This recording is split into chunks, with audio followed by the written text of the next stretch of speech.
we have to bring our education back to the concept of ayat. That's how we have to start educating our children. That it, for instance, and this is a funny one, but some kids, for instance, think that chocolate milk actually is something in nature.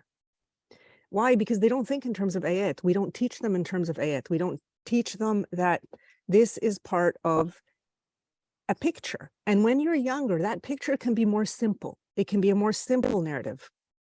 There can be the outdoor activities where we're constantly linking what the child is seeing with a creator, with Allah subhanahu wa ta'ala.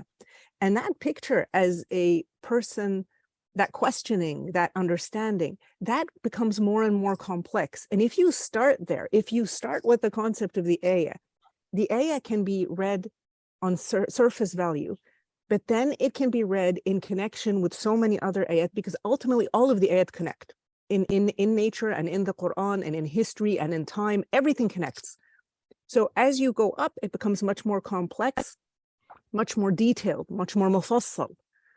But as you're a child, it's still the concept of the ayah. It's not the way that we teach children today in kindergarten and primary and secondary, of everything being compartmentalized, everything you can take apart, everything you can look at in details. But what the Islamic approach or the ayah approach would do again is to put everything always in a bigger picture and in a connected picture.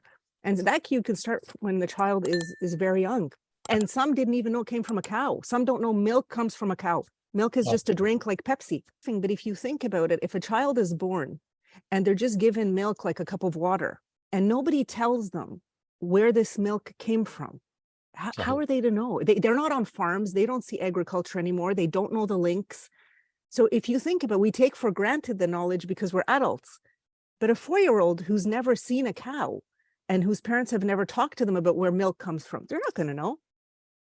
So we have to go back to educating our children through the ayat. And that's what the Quran tells us. So this is how we start. We start with the ayah and we instill it within the breast of a child, and it gets more complex as they get older.